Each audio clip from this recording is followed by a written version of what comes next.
I was standing in front of the refrigerator when I heard the sharp shout. "Don't even think about touching that food. Marcus's family is coming for dinner."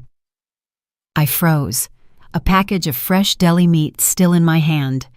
I looked back and saw my daughter, Jade, standing in the kitchen doorway. Her arms were crossed, her gaze was hard, and her mouth was a thin, tight line I didn't recognize. I had filled that refrigerator just hours before. I had spent nearly $200 of my own money. At 69, with knees that crackle every time I climb the stairs and a back that aches every morning when I get up, I had carried those heavy grocery bags from the car.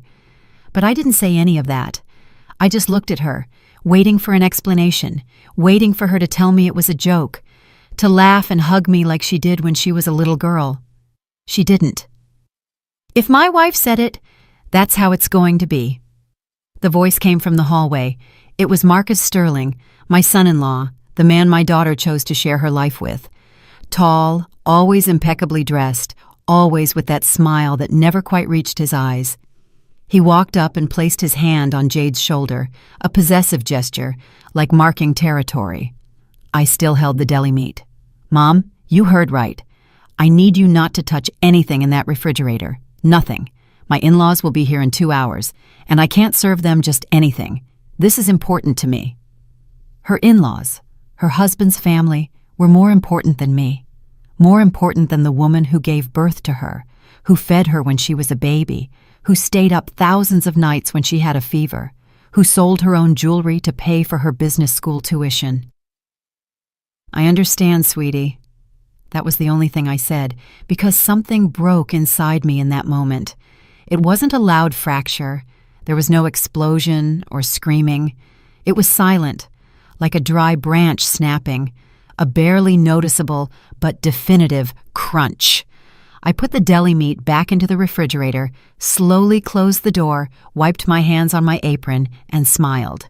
I smiled because, in that moment, I understood something. I understood that my daughter no longer saw me as her mother. She saw me as an obstacle, as someone who was surplus, someone who needed to be gotten rid of. And I smiled because I decided that if they were going to treat me this way, then I, too, would start making my own decisions. "I'm going to my room. Enjoy your dinner." I walked toward the stairs. I felt their eyes boring into my back, but I didn't turn around. I climbed each step with my back straight, my head held high, though everything inside me was trembling. I reached my room and closed the door. I sat down on the edge of the bed, the same bed where I'd slept next to my husband, Frank, for 30 years, where I had cried when he died 10 years ago, where I was left completely alone until Jade convinced me to come live with her. "This is your house too, Mom. You'll always have a place with us." That's what she told me 2 years ago when I sold my small house to help her with the down payment on this one, when I put all my savings into this property that was supposedly for both of us, for the family, so we could have a place to be together. Lies. It was all lies. I got up and walked to the window. From there, I could see the garden, the roses I planted myself, the small lemon tree I put in when I moved here, the herb pots I tend every morning. I did all of that with my own hands, with my effort. Downstairs, I heard laughter, music, the doorbell. The in-laws had arrived. I heard Jade greet them with that sweet voice she no longer used with me. I heard Marcus offering them drinks. I heard the clatter of plates, the clinking of glasses, and I was up here in my room as if I were a child sent to time out, as if I'd done something wrong. But my only crime was buying the food they were now enjoying. I sat down in my favorite chair by the window, the one I brought from my old house, the only piece of furniture Jade allowed me to keep. Everything else we sold or gave away because, according to her, this house had its own style and my old things didn't match. I took my cell phone out of my pocket. I looked at it for a moment, thinking about calling my sister, Tanya, to tell her what had happened. But what would I say? That my own daughter had forbidden me to eat in my own home? It would sound ridiculous. It would sound like I was exaggerating, like a dramatic old woman seeking attention. I put the phone away and just sat there, looking out the window, watching the sky darken. Hours passed. I heard when the in-laws left. I heard when Jade and Marcus went up to their bedroom. I heard when everything went silent. Then I carefully crept downstairs, making no sound. The house was dark, except for the small light over the stove. I walked into the kitchen. I saw dirty plates piled in the sink, wine glasses with residue, leftover food on the counter. My food, the food I bought and paid for, and of which I hadn't tasted a single bite. I opened the refrigerator looking for something to eat, but almost everything was gone. They had eaten nearly all of it. Only a few odds and ends remained in plastic containers. I grabbed one. It was cold rice. I ate it right there, standing up, in front of the open refrigerator, the light illuminating my tired face. And as I ate that cold rice, I understood something else. I understood that this wasn't new. This had been happening little by little, so slowly that I didn't notice, like when water is gradually heated and the frog doesn't jump out because it doesn't sense the danger until it's too late. Small slights, comments, the looks.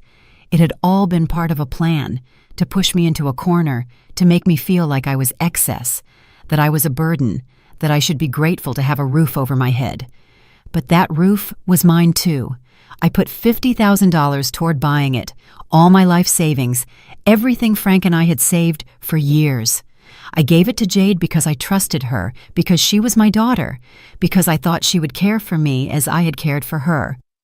I closed the refrigerator, washed the empty container, and put it away. I cleaned up every trace that I'd been there, like a ghost, like someone who had no right to exist in her own house. I went back to my room. I lay down, but I couldn't sleep.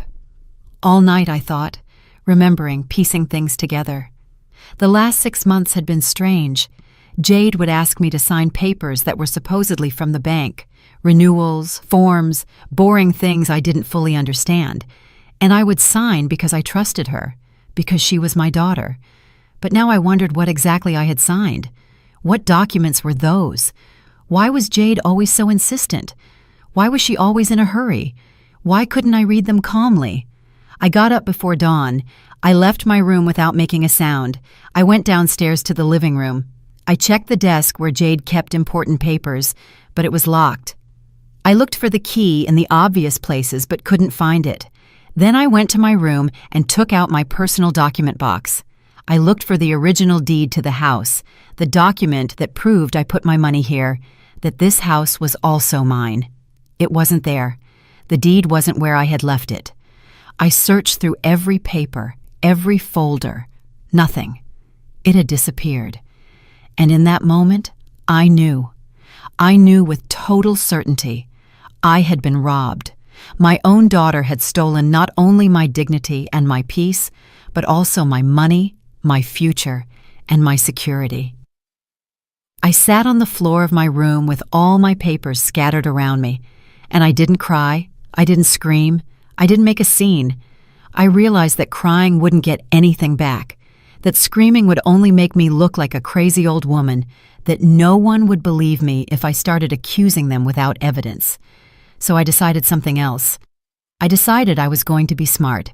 I was going to investigate. I was going to recover what was mine, but silently, without anyone realizing it, without warning them that I had discovered their betrayal. I put all my papers back, washed my face, combed my hair, and got dressed like any other day. And when Jade came down for breakfast, I was already in the kitchen making coffee. "Good morning, Mom." "Good morning, sweetie. Did you sleep well?" "Yes, very well, thank you." She smiled, a perfect smile, as if nothing had happened, as if she hadn't humiliated me the night before, as if she hadn't stolen everything from me. And I smiled too, because now I knew how to play her game. The game of silence, the game of patience, the game of waiting for the exact right moment to act. I served her coffee, prepared her favorite breakfast, asked about her plans for the day. I acted like the perfect mother, the submissive woman she wanted me to be. But inside, I was already plotting. I was already thinking about every step, every move, about how I was going to get back my life, my house, my dignity. Because if I learned anything in 69 years, it's that revenge is a dish best served cold, very cold. and I had all the time in the world to prepare it. There are moments in life when you wonder at what exact point everything started to change, at what precise instant the person you loved turned into someone you don't recognize. I asked myself that question many times in the following days, and I always came to the same conclusion. It had all started much earlier than I wanted to admit. Jade was born when I was 26. It was a difficult pregnancy. I was on bed rest for the last 4 months. My husband Frank worked double shifts at the factory to make up for my absence from work. We were young. We had dreams. We had plans. And when she was born, everything seemed to make sense. She was a beautiful baby with big, dark eyes and a smile that lit up any room. I looked after her as if she were made of glass. I fed her, bathed her, and sang her the lullabies my own mother taught me. Frank adored her. He'd come home exhausted from work, but always found the energy to play with her, to make her laugh. I remember when she took her first steps. I was in the kitchen preparing dinner. She gripped the edge of the sofa and pushed herself forward. She took 3 wobbly steps before falling on her bottom, but she had done it. I cried with happiness. I called Frank at work to tell him. He left early that day just to see her walk again. We were happy. We didn't have a lot of money. We lived in a small 2-bedroom apartment. The furniture was old, the carpet was worn, but it was our home, and that was enough. When Jade turned 5, she started kindergarten. I got a part-time job at a local bakery to help with expenses. Frank was still at the factory. We worked hard. We saved what we could. We dreamed of buying a house someday, of giving Jade everything we didn't have. She was a good student. She brought home good grades, participated in school plays, had friends. She was a normal, happy child, or so I thought. Because now, when I look back, I see things I didn't see then. Small details I ignored because I didn't want to see problems where I believed there were none. Like when she was 8 and I asked her to share her toys with our neighbor's daughter. She refused, put all her toys in her room, and locked the door. I thought it was just a phase that all children go through selfish stages. I talked to her. I explained the importance of sharing. She nodded, but she never shared her things. Or like when she was 12 and found $100 I had hidden in a drawer for emergencies. She asked if she could buy a dress she'd seen at the store. I told her no, that money was for something important. She got angry. She didn't talk to me for 3 days, and when she finally spoke to me again, it was as if nothing had happened. But the money had disappeared. I never found it, and she never mentioned it. I should have seen it then. I should have paid more attention. But I was so busy working, so tired at the end of the day, so focused on surviving, that I missed the signs. Frank died when Jade was 19, a massive heart attack while he was on the job. He collapsed in the middle of his shift. By the time he reached the hospital, it was too late. I got the call at 3 in the afternoon. My life split in two that day, a before and an after, a world with Frank and a world without him. Jade didn't cry at the funeral. That surprised me. She was serious, quiet, but dry-eyed. No tears. I asked her if she was okay. She said yes, that she was just processing everything, that she would cry later. But I never saw her cry for her father. The following years were difficult. Frank's life insurance was modest, enough to pay for the funeral and leave us a little savings. I kept working at the bakery, but now I also cleaned houses on weekends. I needed money for Jade's college. She wanted to study business administration. It was an expensive degree, but I was willing to do whatever it took. I sold Frank's tools. I sold his car. I sold some jewelry I had saved, all to pay the tuition, to buy her books, to give her money for transportation and food. I ate less. I wore the same clothes for years. I didn't buy anything unnecessary. Everything was for her. Everything. During college, Jade only came home when she needed money. She would call and say she had unexpected expenses, that she needed to pay for a project, that there was a special fee, and I gave her what she asked for, without questioning, without doubting, because she was my daughter, because I thought I was investing in her future. She graduated with honors. I was at the ceremony, proud, emotional, crying with happiness. It had been worth it. All the sacrifice had been worth it. Or so I thought. She quickly got a job at a large corporate firm with a good salary. She told me it was her turn to take care of me now, that she would repay everything I had done for her tenfold. And I believed her, because I wanted to believe her, because I needed to believe that my sacrifice had meant something. But the months passed and nothing changed. She kept asking for money for a course, for a business trip, for professional clothing, and I kept giving, because that was who I was, who I had always been, the one who gives, the one who sacrifices, the one who puts everyone else before herself. She met Marcus at work. She introduced him to me 6 months after they started dating. He was polite, well-dressed. He came from a family with money. He worked at the same place she did. He seemed like a good man, and I was happy for her. I thought she had finally found someone who would make her happy. They got married the following year, a large wedding in an elegant ballroom with over 200 guests. I paid my share, $15,000 that I took from my savings. Jade said it was the least I could do, that the groom's family was paying much more, that she couldn't look bad. And I paid, even though those dollars represented years of work, years of sacrifice. At the wedding, she barely saw me. She was busy with her in-laws, with the important guests. She exchanged maybe 2 words with me. She introduced me as her mother and moved on, as if I were just a requirement, an obligation, something to check off the list. The first months of marriage they spent in a small apartment. I would visit on Sundays, bring food, clean up a little, help wherever I could, but I always felt like I was in the way, that I was an intrusion, that they would have preferred I didn't come. Then they started talking about buying a house. Marcus wanted something bigger, something in a better neighborhood, but they didn't have enough money for the down payment. They needed $50,000.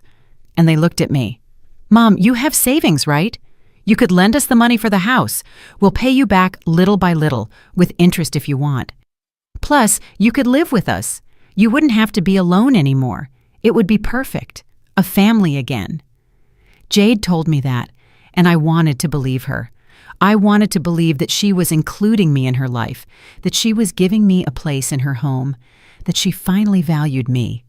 I sold my house, the small house Frank and I bought after years of saving, the house where we raised Jade, where we were happy. I sold it and gave her all the money, the full $50,000. She promised to put my name on the deed. She promised the house would be ours together, that I would have my own room, my own space, that I would always be welcome. And I signed everything they put in front of me because I trusted her, because she was my daughter. But now I understand that that was my sentence, the exact moment I lost everything, the moment I stopped being the owner of my own life, the moment I became an unwelcome guest in what should have been my own home. The first few months in the new house were tolerable. Jade still kept up appearances. She greeted me in the mornings, included me in some conversations, allowed me to cook and participate in household decisions. But there was something strange, something I couldn't quite identify, an invisible tension that hung in the air every time I entered a room. Marcus worked late. He came home tired and shut himself in his study. Jade spent hours on her phone. I kept myself busy cleaning, cooking, taking care of the garden, trying to be useful, trying to justify my presence in this house that was also mine, though it felt less and less so. One day, I found some papers on the dining room table. They were bank documents. I saw them by chance while cleaning. It wasn't my intention to read anything private, but my name appeared on one of the pages, and that caught my attention. It was a document about the house's mortgage. I read quickly, trying to understand. There were numbers, legal terms I didn't quite grasp. But one thing was clear. My name was not on the deed as an owner. I only appeared as a reference, as someone who had contributed money, but not as an owner. I felt something cold run through my body. I picked up the paper with trembling hands. I read it again, slower, trying to find my name on the list of owners, but it wasn't there. Only Jade Johnson Sterling and Marcus Sterling appeared. No one else. I heard footsteps on the stairs.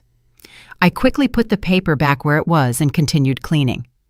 Jade entered the room and looked at me with that expression she had started using, that mix of annoyance and superiority. "What are you doing, Mom?" "Cleaning, sweetie. Just cleaning."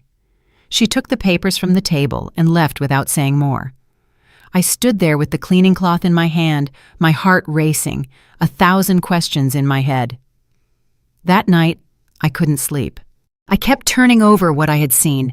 Maybe I misunderstood. Maybe my name was on other documents. On the original deed, Jade had promised to include me, that the house would be ours together. She wouldn't lie to me. She couldn't lie to me. But the doubt was planted, and like a weed, it began to grow, spread, and contaminate every thought. The following days, I started paying more attention, noting things I previously overlooked, like the times Jade asked me to sign papers without letting me read them properly. She'd say they were bank forms, renewals, boring things not worth reviewing, and I would sign, trusting her because she was my daughter. But now those signatures haunted me. What exactly had I signed? What documents were those? Why was there always such a rush? Why couldn't I take my time to read? One afternoon, while Jade was at work, I searched the living room desk. I needed to find the house deed. I needed to see my name there. I needed to confirm that everything was in order, that I was just being paranoid. But the desk was locked. I looked for the key in the obvious places, the kitchen drawer, the bookshelf, the entrance shelf. Nothing. The key didn't appear. I tried to open it with a paper clip, with a hairpin, but it didn't work. The desk remained locked, guarding its secrets, protecting them from me. Then I remembered that I had my own copy of documents. When I sold my house, I put everything in a special box. Important papers, Frank's marriage certificate, his death certificate, payment receipts, and supposedly the deed to this house. The proof that I had put my money here. I went up to my room. I pulled the box out from under my bed. I opened it with trembling hands. I searched through all the papers, checked every document, every folder, every envelope. The deed was not there. It simply wasn't where I had left it. In its place was a receipt, proof that I had transferred $50,000 to Jade's account, but nothing else. No document proving my ownership of the house.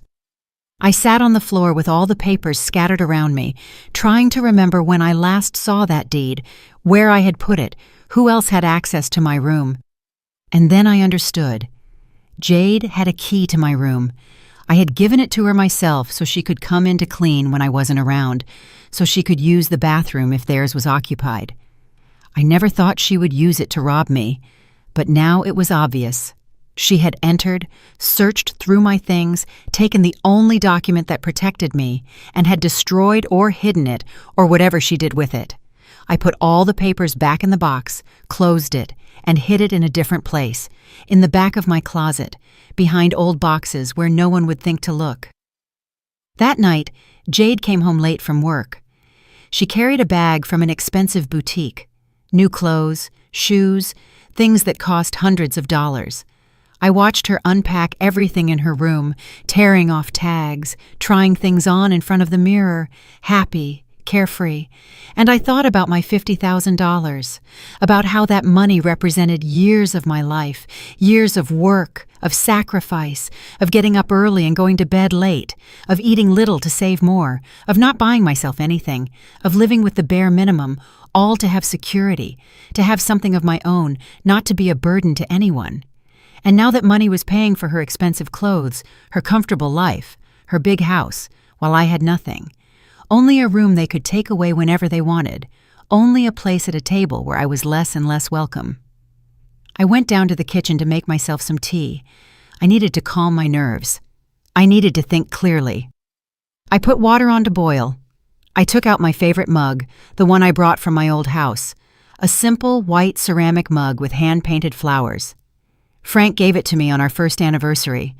I was waiting for the water to boil when Marcus entered the kitchen. He looked at me in that way he had started to use, as if I were something that bothered him, as if my presence annoyed him. "Gloria, I need to talk to you." I turned toward him. I waited for him to continue. "Jade and I have been thinking. This house is very expensive to maintain. The utilities, the taxes, everything is getting more expensive.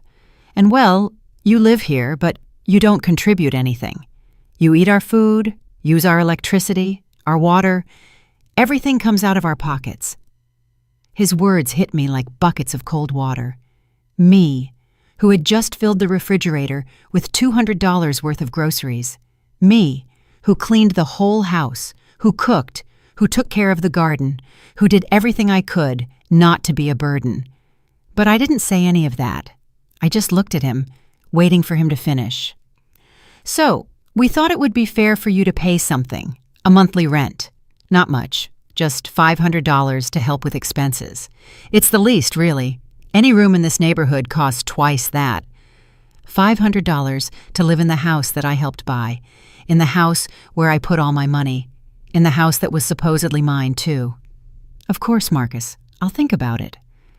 There's not much to think about, Gloria. It starts next month. Jade will send you the details.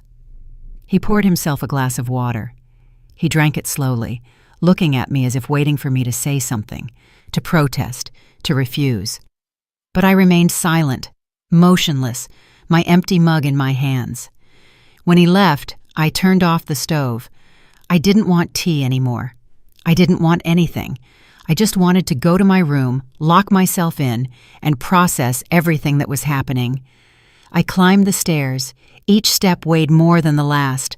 I entered my room, closed the door, sat on my bed, and for the first time in a long time, I let the tears come. I cried in silence, my face buried in my hands, my body trembling. I cried for my naivete, for my stupidity, for having trusted so much, for having given everything without protecting myself, for having believed that a mother's love was enough. But after a while, the tears dried up, and something else appeared in their place. Something cold, something hard, something I didn't know I had inside. Rage. But not the hot rage that makes you scream, the cold rage that makes you think, the rage that plans, the one that waits, the one that acts at the precise moment. I got up, washed my face, and looked at myself in the mirror. I saw a 69-year-old woman, tired, with wrinkles, with gray hair, but with wide-awake eyes, filled with determination. I wasn't going to stand idly by. I wasn't going to let them rob me like this. I wasn't going to let them treat me like trash. I had given too much. I had sacrificed too much. And now it was time to get back what was mine. The following days were strange. I continued to do everything as usual. I woke up early, prepared breakfast, cleaned the house, tended the garden, but something had changed inside me. I no longer did it with love. I did it with strategy. Every movement was calculated, every word measured, every smile fake. Jade didn't notice anything. Or maybe she didn't care. She went on with her life, her work, her outings, her shopping. She treated me like a piece of furniture, something that was there but that didn't deserve attention. And I let her think that because it suited me. I needed them to drop their guard. I started observing everything more carefully. Their schedules, their routines, when they left, when they returned, where they kept important things, what conversations they had when they thought I wasn't listening. One morning, while cleaning the living room, I found Jade's phone on the sofa. She had forgotten it while rushing out to work. I looked at it for a moment. I knew her password. I had seen her enter it hundreds of times. 4 simple numbers, her wedding date.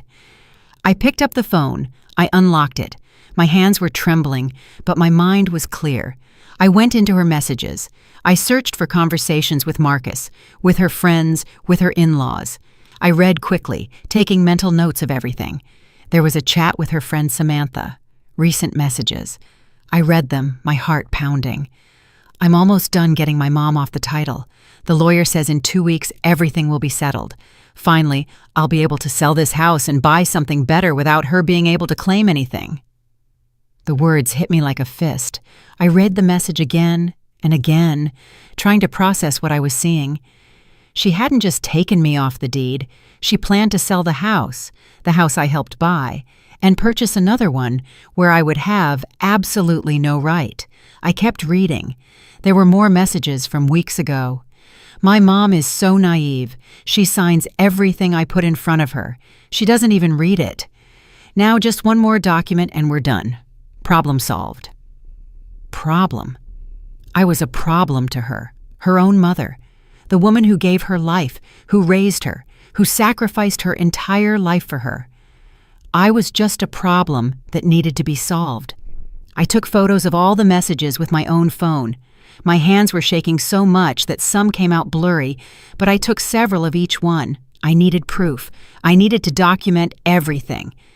There was another chat with someone named Keith Thompson, a name I didn't recognize. I opened the conversation. Ms. Sterling, as I mentioned last week, we have processed the documents you brought us. Your mother signed the waiver of rights to the property. Everything is in order. We just need her to sign one last paper, and the process will be complete. You can stop by the office whenever you like. A lawyer. She had gone to a lawyer. She had forged documents, made me sign my own condemnation, and I didn't even know it. I wrote down the lawyer's name, his phone number, the address of his office that appeared in the chat. Everything, every detail, every word. I continued checking. There were photos, scanned documents, copies of papers I had signed without reading them properly, contracts, waivers, assignments of rights, all there on her phone, like trophies of her betrayal. I took photos of everything, one by one, making sure they looked clear, that every word was legible. This was gold. This was what I needed to prove what they had done to me. I heard a car pull into the driveway. My heart stopped. I looked out the window. It was the neighbor. I kept checking the phone. I had little time. I didn't know when Jade would return. I found a folder labeled Mom Documents. I opened it. There were copies of my ID, my birth certificate, the deed to my old house, the transfer receipts for the money. Everything they needed to rob me was organized and filed there, like a criminal dossier. And then I saw something else. A recent document, a quote for a new house in another neighborhood, larger, more expensive, dated last week. They were already looking for where to move. They were already planning to leave me out on the street. I took photos of everything. Then I deleted the call and message history so she wouldn't know I had been on her phone. I left it exactly where I found it, in the same angle, the same position. I went up to my room, closed the door, sat on the bed, and connected my phone to my old laptop, the one I brought from my previous house. I transferred all the photos. I saved them in a hidden folder. I made copies on a USB drive I had stashed away. I couldn't risk losing that evidence. While transferring the files, I thought about everything I had seen, about how my own daughter had planned my destruction with such coldness, with such precision, as if I were just an obstacle in her path, something that needed to be removed to move forward. I finished saving everything. I hid the USB drive in a safe place inside a box of tampons in my bathroom. No one would look there, especially not Marcus. I went down to the kitchen, put water on to boil, and prepared my tea. My hands were no longer trembling. My mind was strangely calm. Now I knew exactly what I was fighting against. I knew how deep the betrayal was, and that gave me power, because knowledge is power, and I now had both. That afternoon, when Jade came home from work, she was frantic. She was desperately searching for something. "Mom, have you seen my phone?" "No, sweetie, where did you leave it?" "I don't know. I had it this morning, but I can't find it." I helped her look. We checked the living room, the kitchen, her bedroom. I acted concerned, supportive, like the perfect mother she thought I still was. "Here it is. It was between the sofa cushions." She picked it up with relief. She quickly checked her messages and calls. Everything seemed fine. She didn't suspect a thing. Why would she? I was just her naive mother, the foolish old woman who signed whatever was put in front of her. "Thanks, Mom." "You're welcome, sweetie." She went to her room. I stayed in the living room, looking out the window, watching the sky darken. But I no longer felt lost. I no longer felt like a victim. Now I knew exactly what to do. I spent the next few days investigating. I searched online for the lawyer, Keith Thompson. I found his website. His office was a 30-minute drive away. I read about the services he offered. Real estate, wills, contracts, exactly what Jade needed to rob me. I also looked up information about my rights, about what I could do if someone had tricked me into signing documents. I read legal articles, forums, testimonies of other people who had gone through similar situations. I took notes, saved links. I prepared myself. One afternoon, while Jade and Marcus were at work, I went to the bank, the same bank where we had processed the house mortgage. I asked to speak with an executive. A young woman in her 30s with a professional smile attended to me. "Good morning, ma'am. How can I help you?" "I need information about a property. I'm a co-owner, but I don't have a copy of the documents. I want to know how I can get them." She asked for my ID. I handed it over. She typed something on her computer, then frowned. "Ms. Johnson, according to our records, you do not appear as the owner of any property." "That's impossible. I put $50,000 toward the down payment of a house. I have the transfer receipt." I showed her the receipt I had saved. She reviewed it. She typed more on her computer. "I see the transfer here, but it was made to Jade Sterling's name, not as part of a co-ownership agreement. It was listed as a gift, a donation. Therefore, you do not have any claim to the property." Her words confirmed my worst suspicions. They had misled me from the beginning. There was never any intention of putting me on the deed. It was all a plan to take my money. "Is there anything I can do?" "You would have to consult with an attorney, ma'am. We only handle the financial side. But if you signed documents waiving your rights, it will be difficult to recover anything." I thanked her. I left the bank and walked to a bench in the nearby park. I sat down and took a deep breath. The cold air filled my lungs. It cleared my head. Now I knew 3 things for certain. First, I had been legally robbed. Second, I had proof of the conspiracy. Third, I needed a lawyer, a good one who wasn't on Jade's side. I took out my phone and searched for attorneys specializing in family fraud. I found several. I read reviews, compared prices, wrote down numbers. I would call the next day. Now I wasn't alone in this. Now I had information. I had evidence. I had a plan. I walked back home slowly, thinking about every step, every move. Jade and Marcus still hadn't arrived. The house was empty, silent, like a stage waiting for the play to begin. And I was ready to act, ready to reclaim what was mine, ready to teach them that they had underestimated the wrong person. The next day, I waited for Jade and Marcus to leave for work. I dressed carefully. I chose my best clothes, a simple but presentable dress. I combed my hair and put on light makeup. I wanted to look respectable, trustworthy, like someone who should be believed. I took my purse. I put all the evidence I had collected, the printed photos, the receipts, the USB drive with all the information from Jade's phone, all organized in a folder. I left the house and walked to the bus stop. The trip downtown took me 40 minutes. I looked out the window the whole way, watching the streets, the buildings, the people busy with their lives, and I thought about how my life had come to this point, how I had gone from owning my own house to begging for justice. The office of the attorney I had found was in an old building. I climbed the stairs to the 3rd floor. My knees protested with every step, but I kept going because this was important. This was my future. I knocked on the door. A secretary greeted me. I explained that I needed an urgent legal consultation. She made me wait in a small waiting room. There were old magazines on a table, cheap pictures on the walls, but the place looked clean, organized, professional. After 20 minutes, I was called. I entered an office where a man about 50 years old was waiting for me. Gray hair, glasses, a simple suit. He offered me a seat with a kind gesture. "Ms. Johnson, I'm attorney Charles Reed. Tell me what brings you here." And I told him everything from the beginning. How I sold my house, how I gave them $50,000, how they promised to include me on the deed, how they made me sign papers without letting me read them, how I discovered the betrayal. As I spoke, I took out all the documents, the photos, the evidence. He listened in silence, taking notes, reviewing every piece of paper I showed him. His expression was serious, concentrated. He didn't interrupt me once. He let me empty everything I had stored up. When I finished, there was a long silence. He continued reviewing the documents. He read the photos of Jade's messages several times. Then he looked at me. "Ms. Johnson, this is fraud, breach of trust, and possibly document forgery.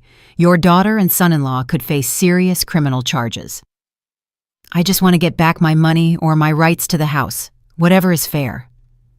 I understand, but I need to be honest with you. This is going to be difficult. You signed documents waiving your rights. Even if you did it without fully understanding what you were signing, the fact is, your signature is there. That complicates things.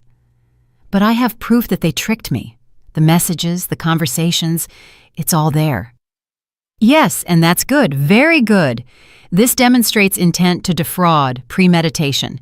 That helps us. We can file a lawsuit for fraud and nullity of documents, but I need you to understand that this could take time. Months, maybe a year or more. My hopes sank a little. A year.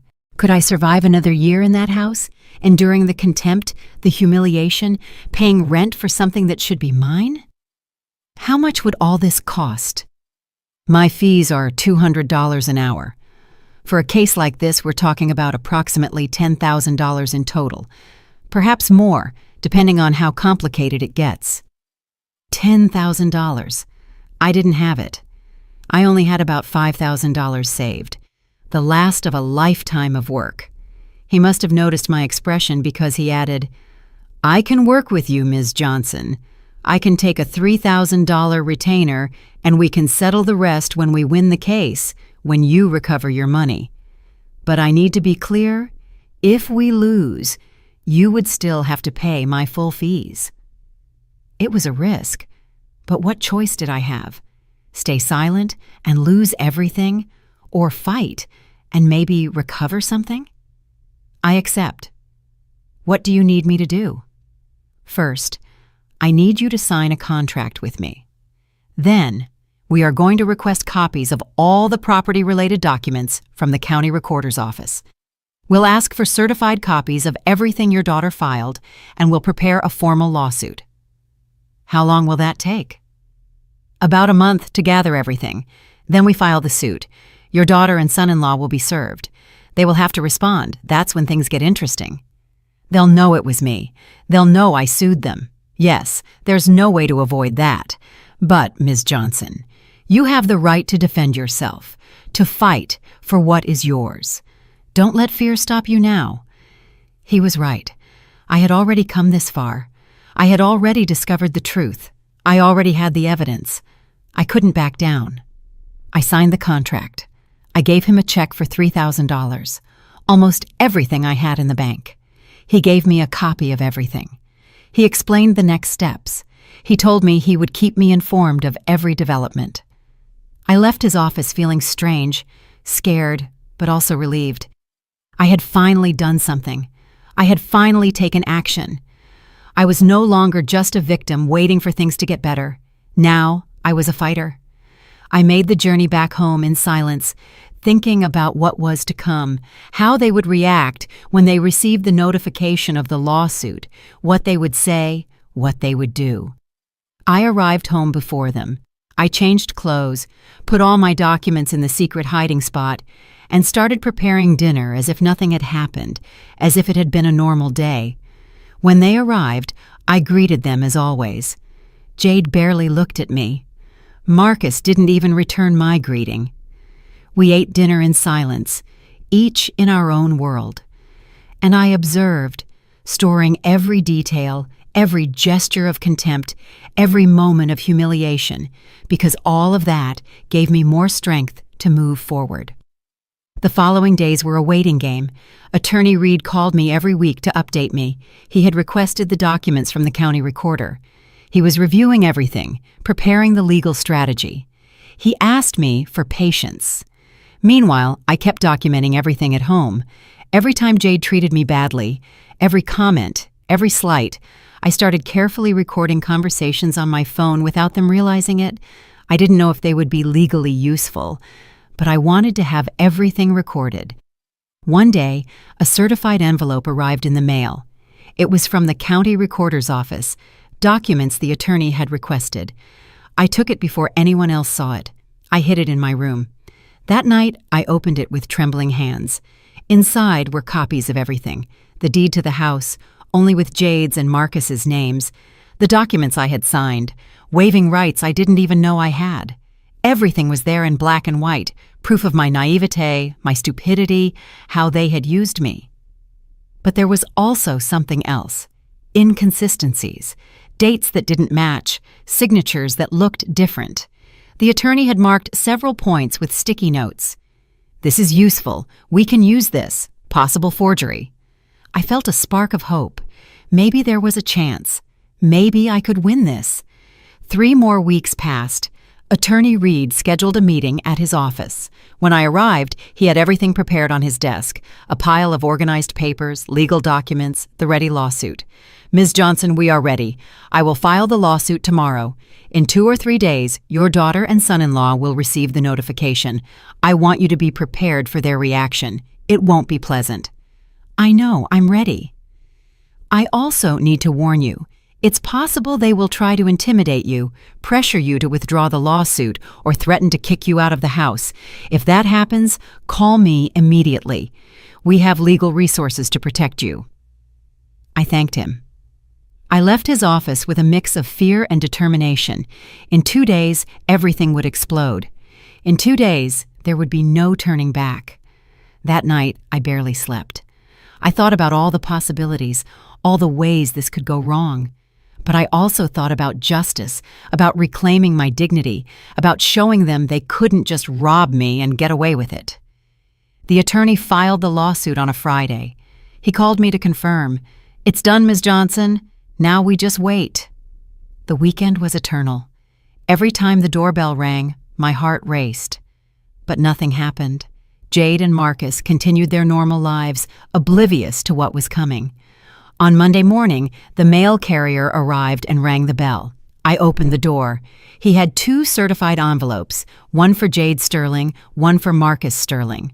Lawsuit for fraud and nullity of documents. I signed for them. I looked at the envelopes for a long moment. This was the moment, the point of no return. I could hide them, throw them away, pretend they never arrived, or I could leave them where Jade would find them and face the consequences.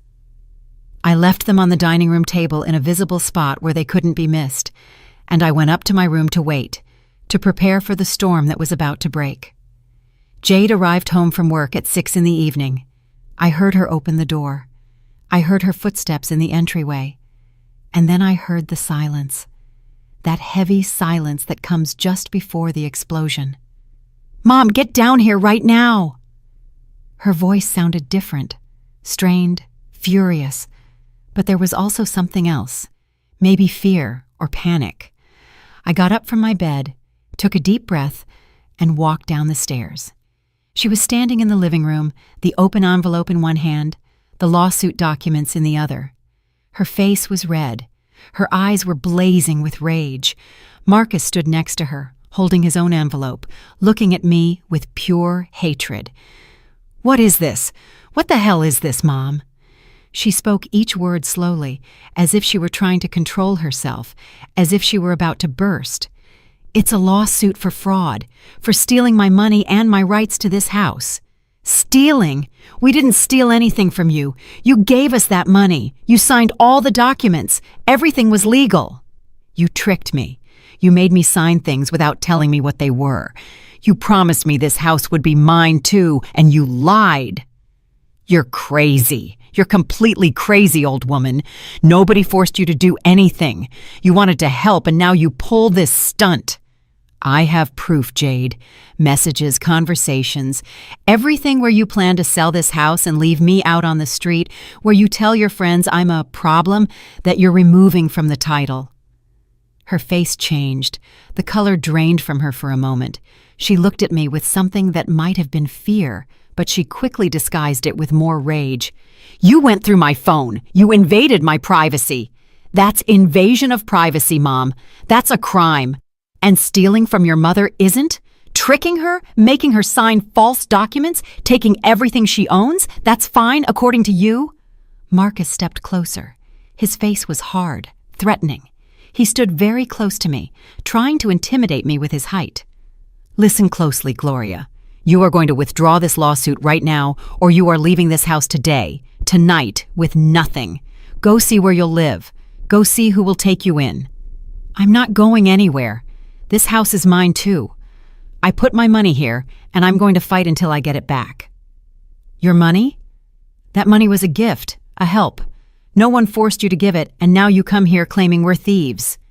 You are ungrateful, after everything we've done for you. What you've done for me? You have me paying rent in my own house. You forbid me to eat the food I buy. You treat me like trash. That's what you've done for me.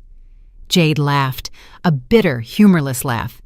You know what, Mom? Do whatever you want. Sue us. Fight all you want, but I'm warning you, you won't win. We have better lawyers than yours. We have money. We have time. And in the end, when you lose, you'll be left with nothing. No house, no money, no dignity. I have no dignity left. You took it from me. But I'm going to get back everything else, even if it's the last thing I do. Go to your room. I don't want to see you. You disgust me. Her words hurt, but I didn't show it. I kept my face straight, my back rigid, and I climbed the stairs without looking back. That night, I heard them call Attorney Keith Thompson. I heard fragments of the conversation through the walls. They were scared, worried. The lawyer was telling them something they didn't like. I heard Jade scream and Marcus curse. I stayed awake late, listening, mentally documenting everything. This was just the beginning. I knew they would try something else, something worse, and I had to be prepared. The following days were tense. Jade and Marcus barely spoke to me. When they did, it was to insult me, to remind me that I was ungrateful, a traitor, a bad mother. But while they attacked me, I observed something interesting.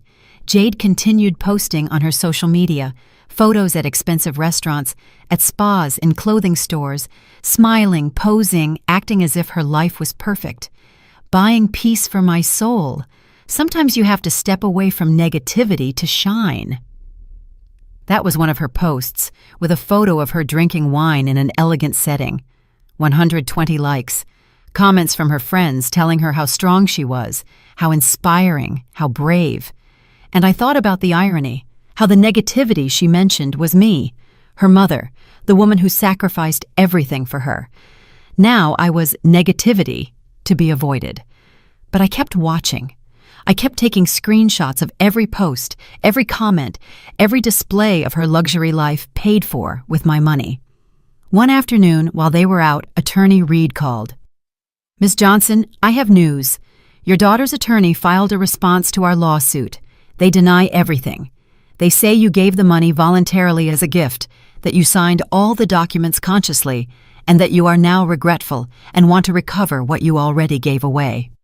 That was expected. What happens next? Now comes the discovery phase. Both parties present everything we have, documents, testimonies, evidence. Then the judge decides if there is enough of a case to go to trial. How long does that take? 3 or 4 months, minimum. But, Ms. Johnson, I have to tell you something important. Your daughter's lawyer contacted me. He wants to negotiate an out-of-court settlement. What kind of settlement? They offer to return $20,000 to you in exchange for you withdrawing the lawsuit and signing a document waiving any future rights to the property. $20,000 out of the $50,000 I put in? Not even half. Exactly. It's a low offer, insulting even, but it's something, and it would avoid years of litigation, stress, and legal fees. No, I don't accept. I want everything that belongs to me or my rights to the house. I will not accept less. I understand. I just wanted you to know there's an offer on the table. But if you want to move forward, we will continue. We will fight until the end. That's what I want. Until the end. I hung up feeling strong, determined. They thought they could buy my silence with crumbs, that they could offer me a fraction of what they stole, and I would gratefully accept. But they were wrong. That night during dinner, Jade mentioned the settlement as if it were casual conversation. Mom, our lawyer talked to yours. We offered you $20,000 to end all this. You should accept. It's what's best for everyone. I will not accept. I want what is mine. Nothing is yours, Mom. We already told you.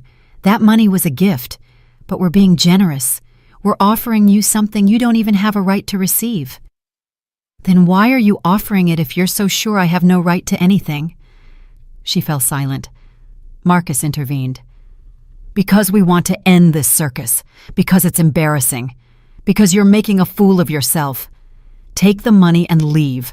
find a place to live, and leave us in peace. I'm not leaving, and I won't accept less than I deserve." Jade threw her fork onto her plate. The noise echoed in the silence. "You are impossible. You are stubborn and selfish. You've been this way your whole life, always thinking only about yourself. You never cared about anyone else." Her words took my breath away. How could she say that? How could she twist everything that way? Me, who sacrificed my whole life, who gave everything, who never asked for anything in return, and now I was selfish for wanting to recover what they stole from me. I didn't answer. I got up from the table, put my plate away, and went up to my room, because I knew that if I stayed, I would say things I might regret, things that could be used against me. The following weeks were more of the same, them trying to pressure me, trying to make me drop the lawsuit, threatening to kick me out, to cut off utilities, to make my life miserable. And meanwhile, Jade continued on social media, posting about her perfect life, about how she had learned to set boundaries, to protect her mental peace, to distance herself from toxic people. I've learned I don't owe anyone anything, not even family. My mental health comes first, and if that means cutting ties, then ties are cut without guilt, without regrets. That post got 200 likes. Her friends commented on how proud they were of her, how strong, how mature. And I wondered if they knew the truth, if they knew the toxic person she was talking about was her mother, the woman who gave her life. But I kept going. I kept gathering evidence. I kept working with my attorney. I kept preparing for what was to come because I knew this wasn't over, that the worst was still ahead. And I was right. 3 months after filing the lawsuit, the date for the first court hearing arrived. Attorney Reed had prepared me for this moment. He explained what to expect, how to behave, what to say, and what not to say. But nothing could truly prepare me for what I felt when I saw my own daughter sitting on the other side of the courtroom. I arrived early. I dressed in my best clothes, a simple suit I had bought years ago for Frank's funeral. I carefully combed my hair. I wanted to look respectable, dignified, like someone who tells the truth. Jade arrived with Marcus and her lawyer, Keith Thompson. She wore an expensive dress, designer shoes, perfect makeup. She looked successful, professional, like the victim of a difficult mother, exactly the image she wanted to project. She didn't look at me once when she entered. She acted as if I were invisible, as if I didn't exist, and that hurt more than any insult. The judge entered. We all stood. He was an older man, about 60, with a serious face and thick glasses. He sat down and began to review the case documents. "All right, we are here for a lawsuit for fraud and nullity of documents.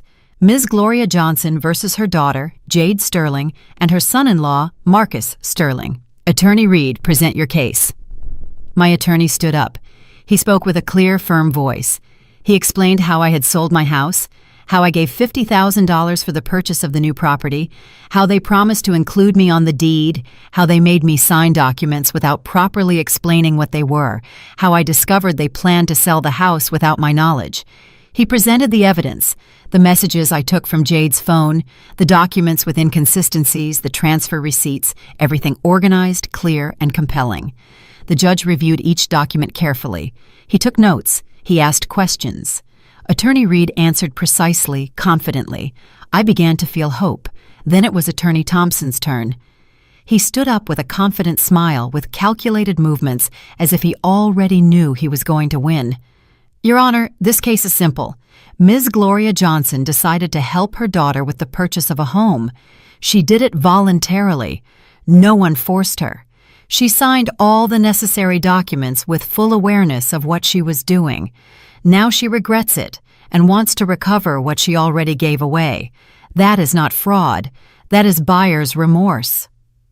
He presented documents signed by me, papers where I supposedly waived rights to the property. My signature was there, clear, undeniable. I felt dizzy seeing it because I didn't remember signing that. "Furthermore, Your Honor, Ms. Johnson has lived on the property without paying rent for 2 years. She has had all the benefits of living in a $500,000 home without contributing to the expenses, and now she has the audacity to sue her own benefactors. Benefactors. That word burned me, as if they had done me a favor, as if I were a beggar grateful for the crumbs they gave me. The judge raised his hand to silence him. Attorney Thompson, I am seeing text messages where your client clearly indicates that she is removing her mother from the title through deception, that she plans to sell the property without her knowledge. How do you explain that? Thompson didn't even flinch.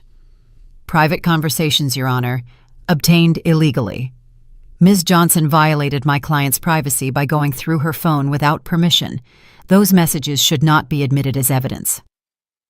They were obtained by a concerned mother who suspected she was being defrauded.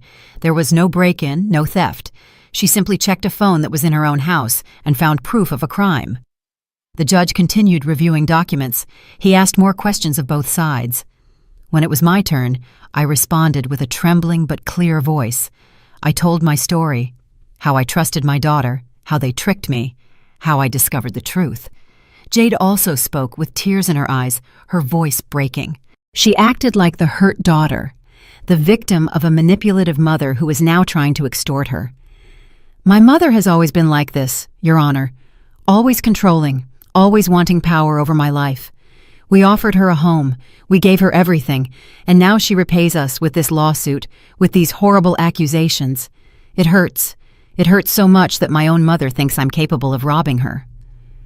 Her performance was perfect.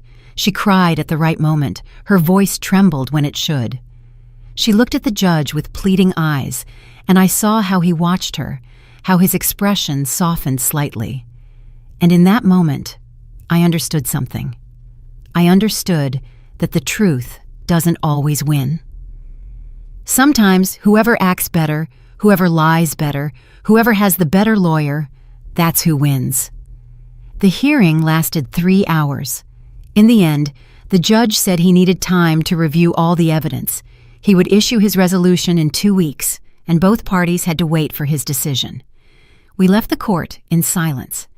Jade and Marcus left in their new car, a luxury vehicle worth over $50,000, bought after I gave them my money. I left by bus, as always.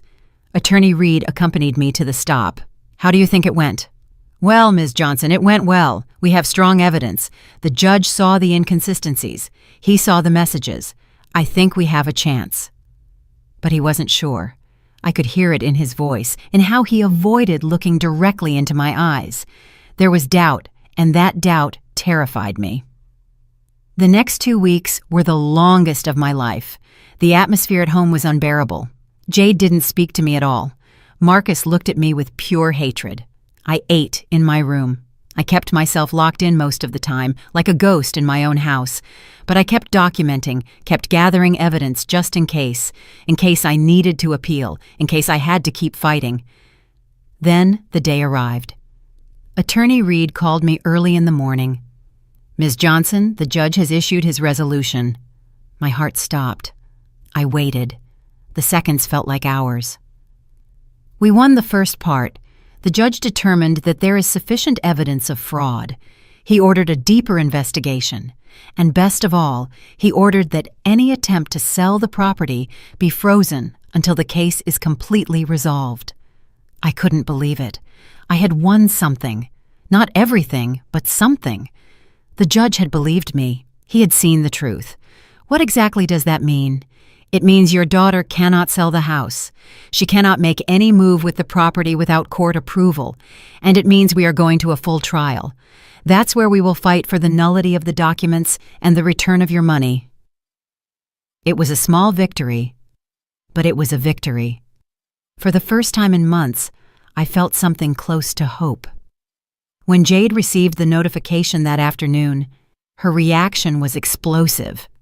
I heard screams from my room, things breaking, curses, Marcus trying to calm her.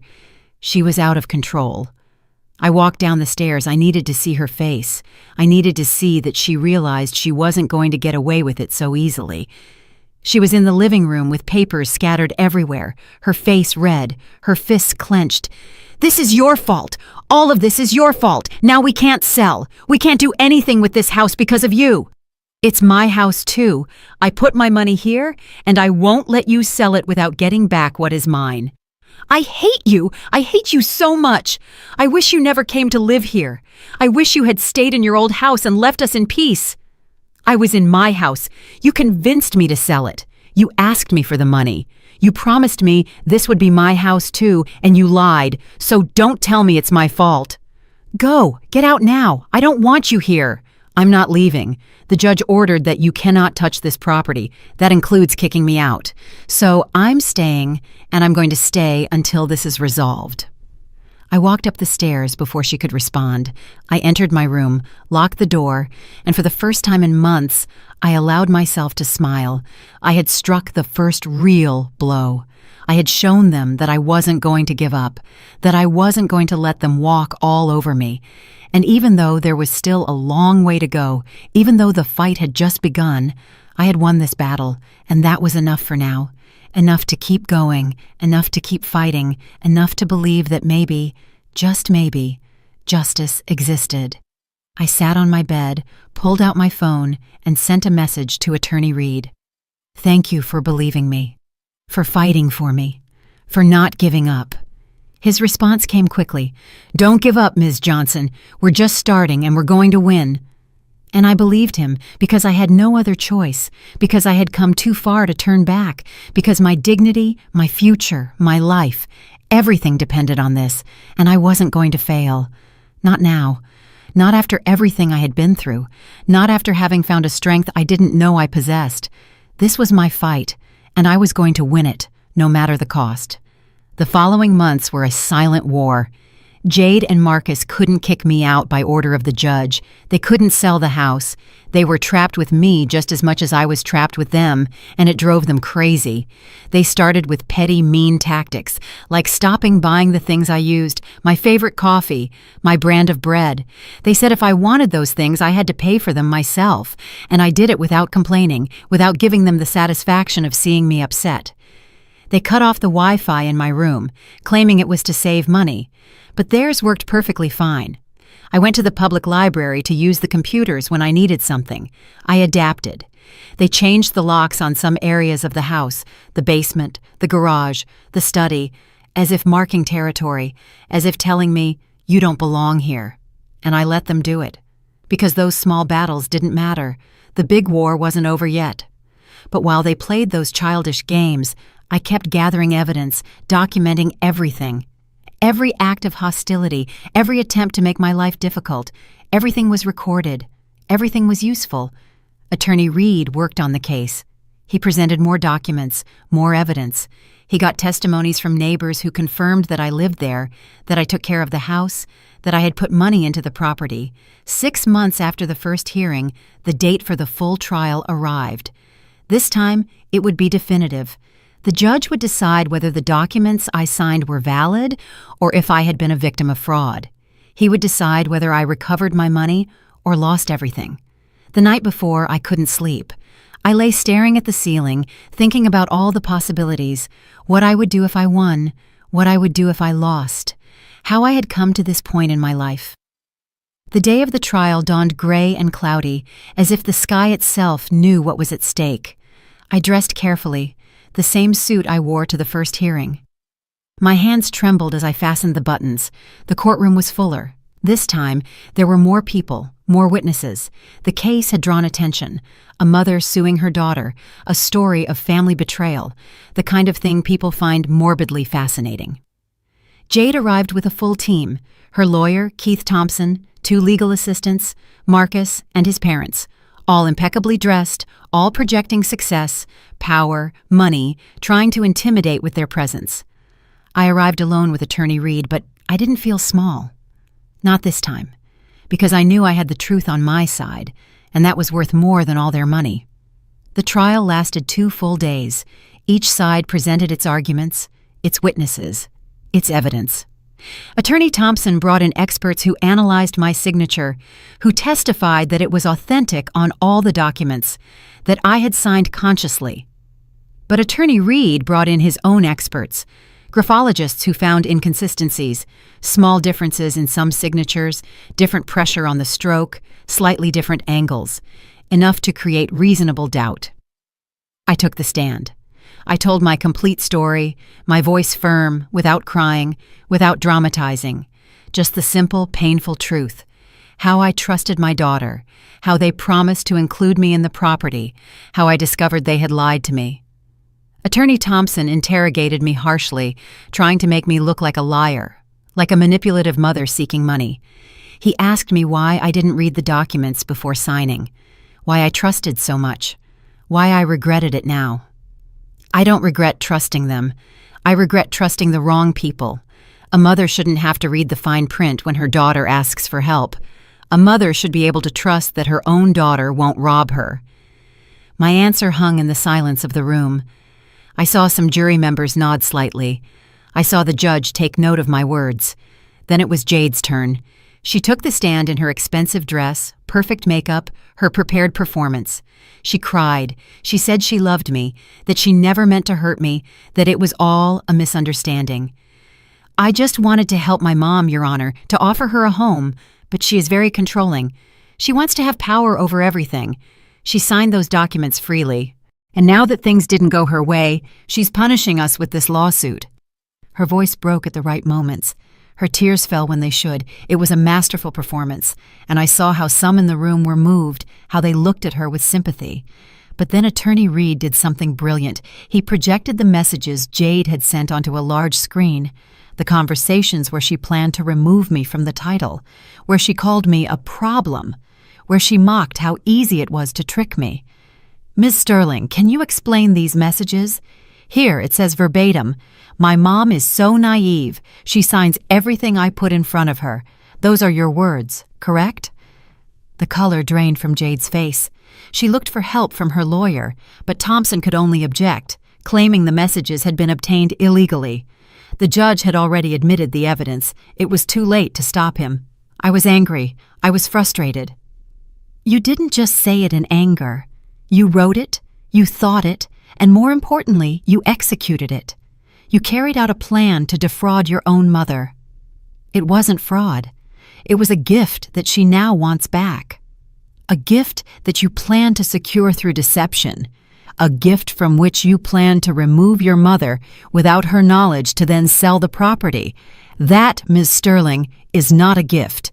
That is theft. Jade didn't know how to respond. She fell silent, looking at her lawyer, searching for the right words, but she didn't find them because there were no words that could explain what she had done. The trial continued. More witnesses, more documents, more arguments from both sides, but I knew the crucial moment had passed.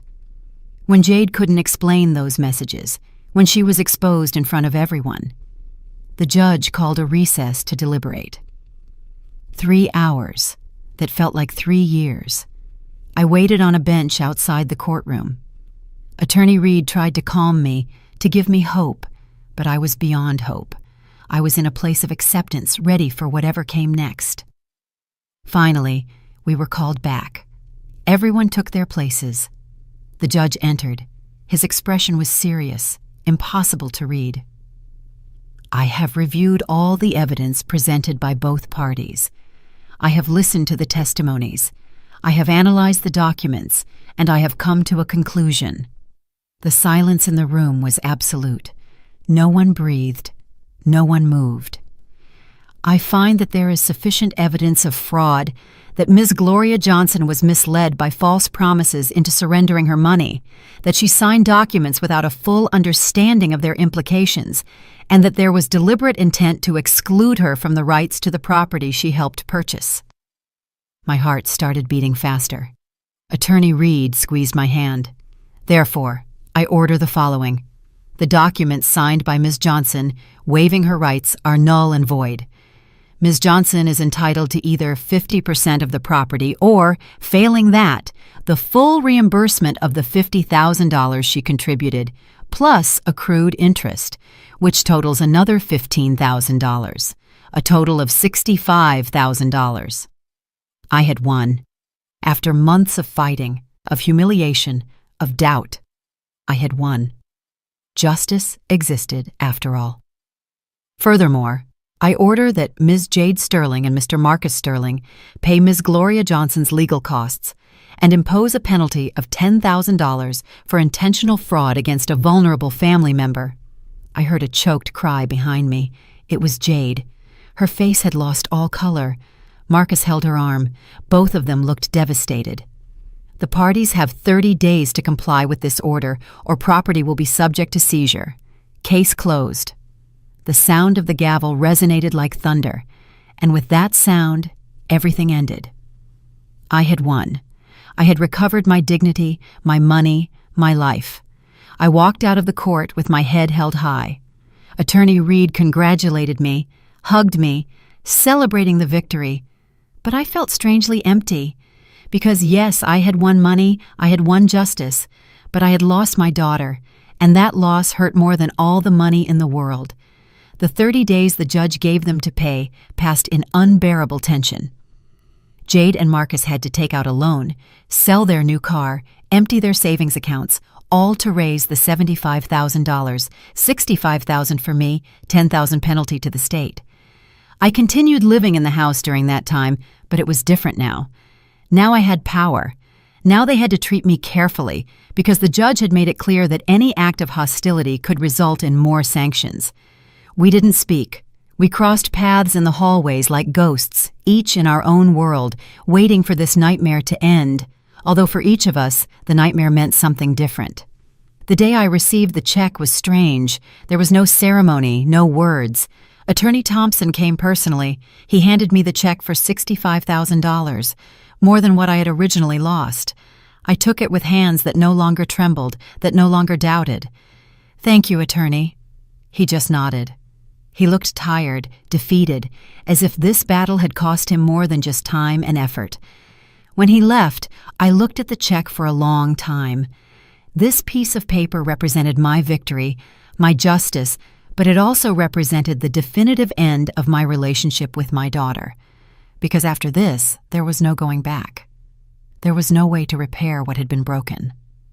That afternoon, I called a real estate agent. I asked her to help me look for a small place, a one-bedroom apartment. Something simple, something mine, something no one could take away from me. In 2 weeks, I found the perfect place. An apartment in an older but well-maintained building. It had a small kitchen, a full bathroom, a living room with a large window that let in the sun, and a tiny balcony where 2 pots fit. It cost $250,000. I bought it outright. No mortgage, no debt. Completely mine, in my name, with deeds that I reviewed line by line with my own attorney before signing. On moving day, I hired 2 men to help me. I didn't have many things. My clothes, my books, my photos, the box with important documents, the balcony plants I had cared for years, the ceramic mug Frank gave me. That was all. Jade didn't come out of her room when I left. There was no goodbye, no last hug, no words of reconciliation, just silence, a heavy silence that said more than 1,000 words. Marcus was in the living room when I brought down my last box. He looked at me with something that might have been regret. Or maybe it was just relief that I was finally leaving. "Gloria, I'm sorry about everything." Those were the only words he spoke to me in months. I didn't respond. Why would I say I forgave him, that everything was fine, when nothing was fine, when it would never be fine again? I just nodded and walked out that door for the last time. My new apartment was small, silent, empty, but it was mine. I spent the first night sitting on the floor, still without furniture, a cup of hot tea in my hands, looking out the window at the city lights. And I cried. I cried for everything I had lost, for the daughter I thought I had, for the family that never truly existed, for the years wasted believing in empty promises. I cried until there were no more tears, until the pain turned into something more manageable, something I could live with. The following months were about rebuilding. I bought simple furniture, a bed, a small table, 2 chairs, a comfortable armchair for reading. Nothing expensive, nothing ostentatious, just what was needed to live with dignity. I used some of the leftover money to take a baking class, something I always wanted to do but never had time for. I learned to make cakes, cookies, artisanal bread, and I discovered I had a talent for it. I started selling my products to neighbors, to little shops in the neighborhood. It wasn't a lot of money, but it was mine, earned with my own effort, without depending on anyone, without owing favors to anyone. One afternoon, while watering my plants on the balcony, my phone rang. It was an unknown number. I hesitated before answering, but something told me to do it. "Mom?" Jade's voice hit me like a punch to the stomach. I hadn't spoken to her in 8 months, since the day I left their house. "Hello, Jade." Silence on the other end. Heavy breathing, as if she was searching for the right words. "I just wanted you to know that Marcus and I are getting a divorce. He blames me for everything that happened, for losing the money, for the embarrassment, for everything, and I'm all alone, Mom. Everyone turned their backs on me." Her voice cracked. She started to cry, and part of me, that part that will always be her mother, wanted to comfort her. It wanted to tell her that everything would be okay, that I forgave her, that we could start over. But another part of me, the part that had been betrayed, robbed, humiliated, that part stood firm. "I'm sorry for what you're going through, Jade. I really am sorry, but I can't be your support right now, not after everything." "But you're my mom. You're all I have." "And you were my daughter. You were all I had, and you stole from me. You betrayed me. You made me feel worthless. So no, I can't be what you need right now. Maybe someday, but not now. Mom, please." "Take care, Jade. I truly wish you the best, but I need time. A lot of time." I hung up before she could respond, before my resolve could weaken. I turned off the phone and stood there, trembling, crying, but also feeling strong, because I had set a boundary, because I had chosen my own peace over guilt. More months passed. Autumn turned into winter, winter into spring. Life continued. I made new friends in the building, women my age, widows, divorcees, women with their own stories of pain and survival. We got together for tea on Thursdays, shared recipes, laughed, lived. One April afternoon, I was on my balcony watering the plants when I saw something that made me smile. One of the succulents I had brought from Jade's house had bloomed. A small, pink, delicate flower. It had survived the transplant, the change, and now it was blooming again in its own space, in its own soil, at its own pace. And I realized that I was like that plant. I had been ripped out of what I thought was my home. I had been hurt, almost destroyed. But I survived. I adapted. And now I was blooming again in my own space, on my own terms. That night, I prepared a simple dinner for myself. Vegetable soup, homemade bread, herbal tea.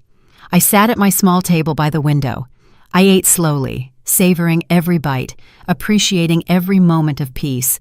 I didn't have much. I didn't have the big house. I didn't have the perfect family. I didn't have the dreams I once imagined. But I had something better. I had my dignity. I had my peace. I had my freedom.